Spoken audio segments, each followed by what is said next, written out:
love the flow.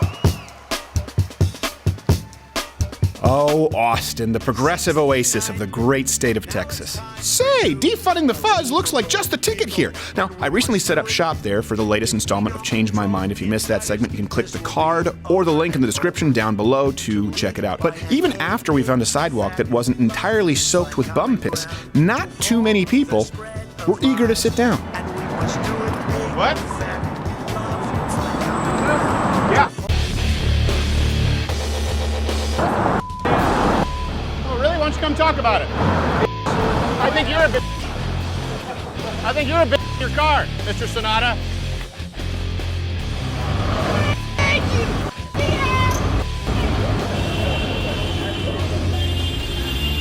Love you!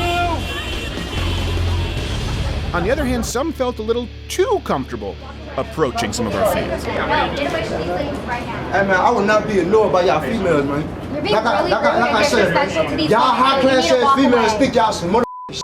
Y'all ain't shit. You a mother gold digger. I'm finna put a curse in your ass and this female, man. What's going on? Man, I'm finna call. I'm not doing nothing. I'm not doing nothing. I watched you. No, they're breaking the law.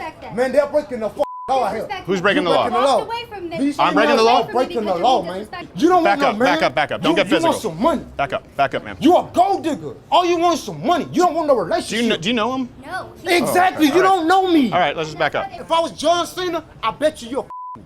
If I was Dwayne The Rock Johnson, you're me. Nobody wants to f here, man. You might just want to get out of here. Man, leave me the alone, man. Don't touch me, bro. Get out of here. Leave me alone, bro. Get out of here. Leave the women alone. That's enough. Leave me alone, That's bro. enough. Leave That's me enough. alone. You touch me, I'ma curse you, bro. You're gonna curse me? Man, I know witchcraft, fam. Okay, that's fine. Don't touch me, bro. Well, I'm not gonna touch you, but you don't. I know witchcraft, fool. I understand. I'm gonna curse you and your firstborn son. You touch me, bro. Okay, all right. Well, I don't want that to happen to my firstborn son, but you know, if you have to do what you have to do. Just leave the women alone and go on your merry way. No, I can do what the I want. No, you This can't. is America. Actually, you can't. That's assault. I didn't touch the lady. Okay, good. So let's keep it that way. But she's uncomfortable. No. You're being pretty violent. No. I'm out here doing the work of Jesus Christ, trying to defend these goddamn men out here for these sorry ass females out here. Jesus Christ called a lot of women gold digging suckers, did he? I didn't really read about that, and I didn't read about that in Mark. Come on, you want to read the Bible? I got the Bible with me. Go ahead and read your Bible, then do your witchcraft. Thanks, man. Is everyone good? Yeah. You okay? By the way, just while we're talking about, I saw the big Wonder Woman sign, don't forget the ladies, which seem to have been forgotten right now with the looting and Black Lives Matter and this stuff going on. This is a perfect example, what you just saw, of an anti-rape culture. I saw every man around step in, make sure that the women were safe. He was following them, he was chasing them. And I didn't see a bunch of guys going, oh yeah, secretly, we're on board with the rape. I saw every guy get protective and want to keep the women safe. I appreciate you guys doing that. Thank you. And it's not virtue signaling, it's not white knighting, it's just making sure that women don't get hit, women don't get hurt, women don't get raped. I think we're all on board with that. That's what men instinctively want to do. So, Good to see the city's priorities come to fruition. Keep Austin weird. Whoa! And remember, if you want these conversations to continue, please consider joining up at louderwithcrowder.com/mug club, where you get a wonderful hand-etched mug, an exclusive full-length daily show, and it helps us to go out and make the kind of content that you see here. But on with the show. Word got to Antifa that I was in town, and they decided to make an appearance.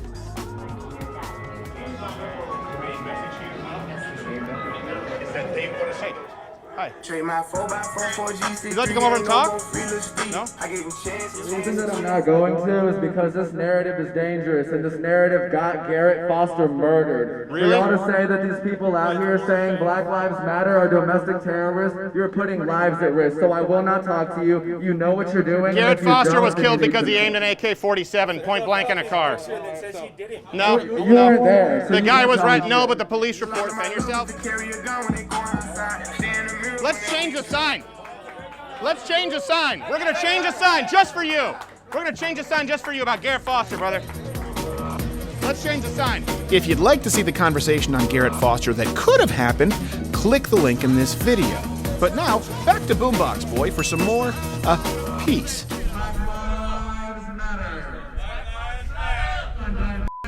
can't even cover your face next, dumbass. I'm waiting to tell him. I'm gonna tell him.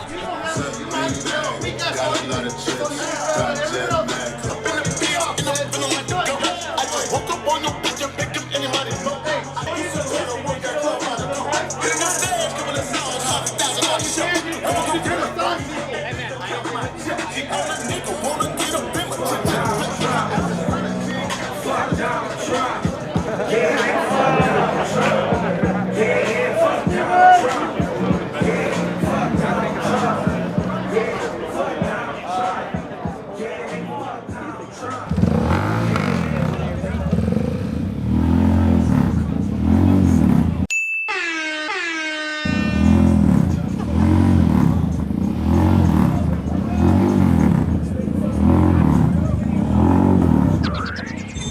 7人の陣の主7階の覇王それがシンドバッド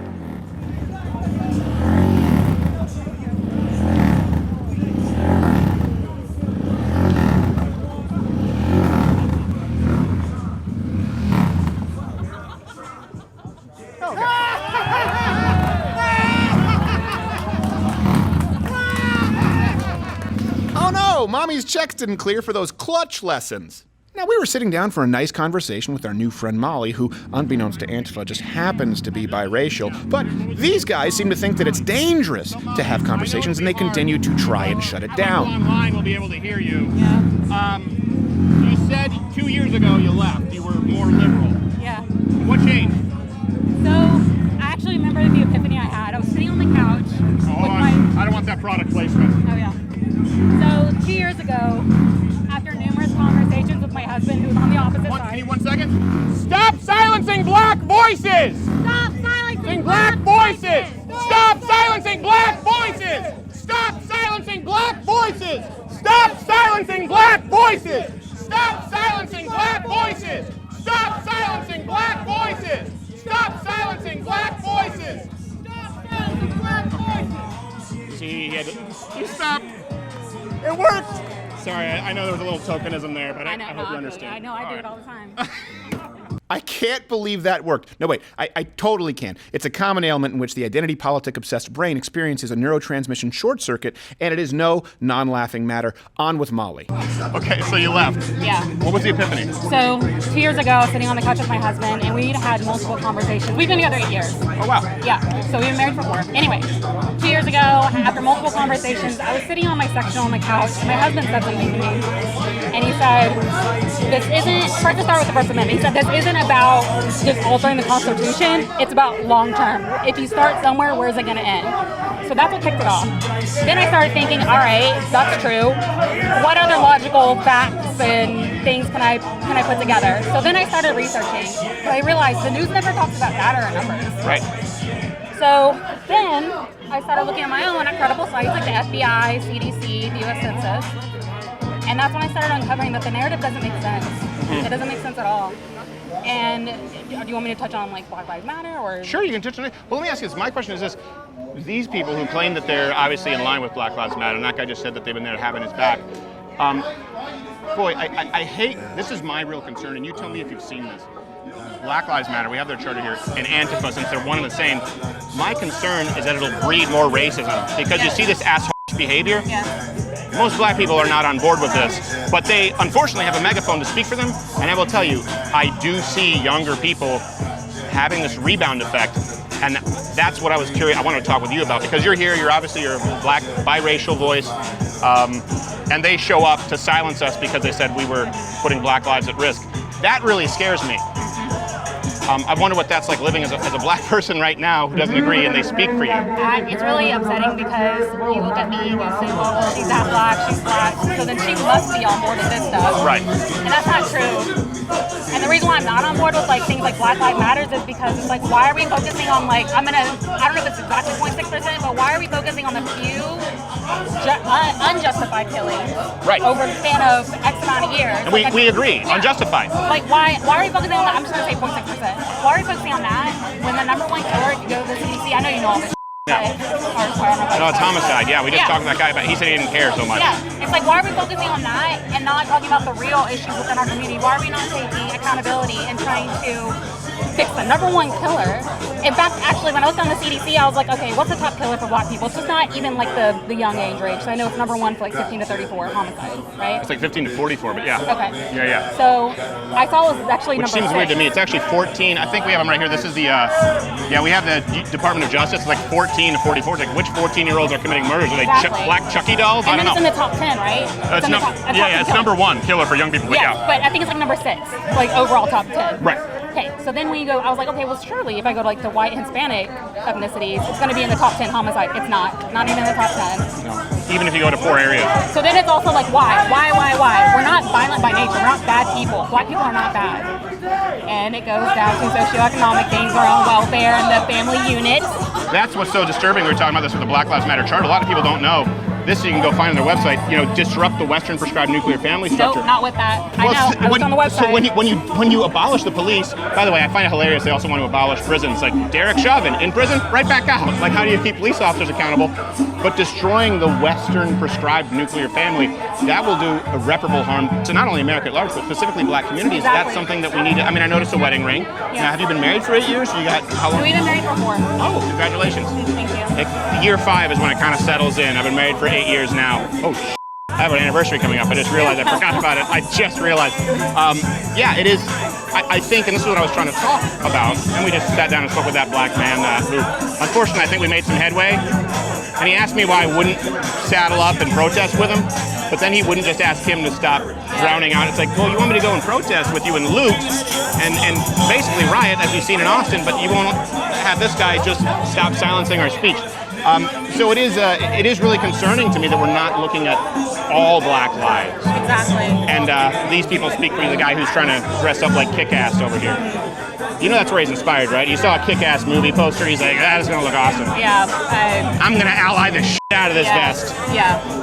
But yeah, you're right. And I think because I was on the opposite side a couple of years ago where I didn't want to really think about it and the logical steps and ask why, it's really hard. I understand like the hard thinking, because part of it's pride. Like, you don't want to admit that you're wrong. You've been instilled all your life when you're a minority, especially in the black community, you're a victim. You're the victim. You're a victim. The government owes you something. The government owes you something. I'm not a victim. Yeah, doesn't seem like it. I think the victims are these guys out here who are wearing these get-ups, and they'll never get to hear a point of view like yours. No, and it's very uncomfortable because then, you know, when you're not white, and you are for the things that we're talking about, like fixing the family unit, taking accountability within community, focusing on the right things that make Black Lives Matter, you're seen as an Uncle Tom, a traitor, and it's like, why does my skin color and my race have to determine what party I'm affiliated with? Yeah. You know? No, I understand. Yeah, and it's unfortunate that this is the kind of behavior that's been taking place at these protests, and it's branded Black Lives Matter. It's really uncomfortable when people assume just because you look a certain way, like, how's that not racist?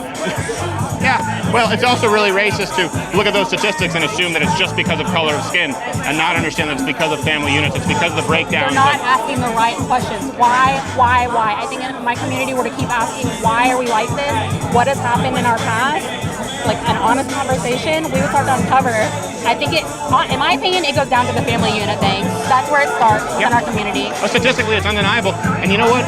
Here's something that I think that you and we talk about privilege, take for granted. Well, first off, the biggest privilege I've ever had is I have a mother and a father who love me.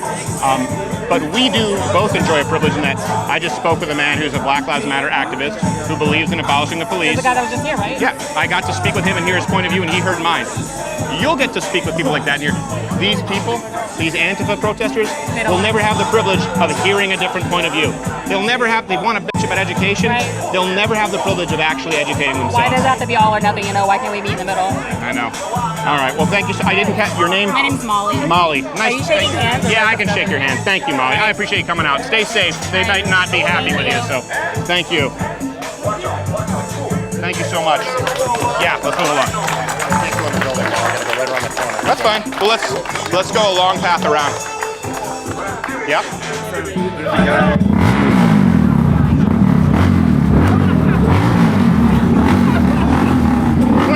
When the black girl leaves, he starts his motorcycle up. It works like a charm. Right on cue from Clutch Prick. So, what do you think? How would you deal with these kinds of mob tactics, especially in a time when people are unfortunately increasingly resorting to violence? Let me know in the comments below. Have a discussion as you enjoy Antifa's remaining tolerance on display for all to see.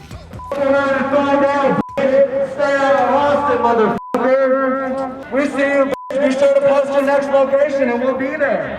We do not entertain people who say David Boston was a terrorist. F that motherfucker who says that.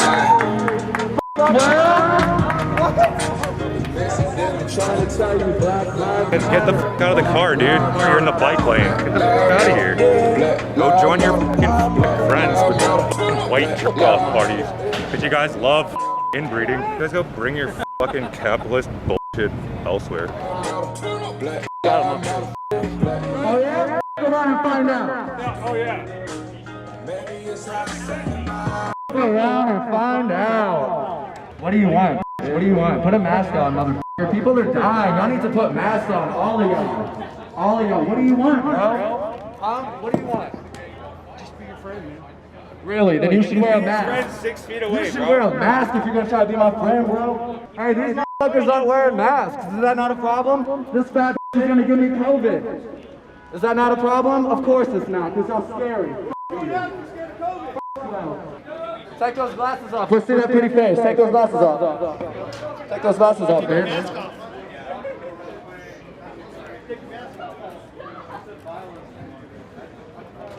Pathetic. How old are you, bitch? I hate y'all so much. Y'all are the reason people are laughing at this country. How hard is it to wear a mask for other people? Y'all are the reason people hate the USA. You're the reason we're the most civilized nation that doesn't have universal health care. How many people have to die? Herman Cain already died. He died an avoidable death to own the libs. Good on him. I hope y'all do the same. Y'all are ridiculous. How you want to argue with scientists and doctors? Go around and find out. That's my message for all of you bootlicking suckers that can't just wear a mask. Have a nice day. In front of this fake ass pastor and she can listen. You could Black Lives Matter. Hey there, YouTube viewer. If you like this installment of Change My Mind, click on one of these other installments, Playing in a Box. It's the only way you can find it, because if you search it, it may not show up because it's controversial and YouTube wants to discourage that. The controversy. To Change My Mind. Playing by the rules. We just don't know what they are. Subscribe and hit notifications.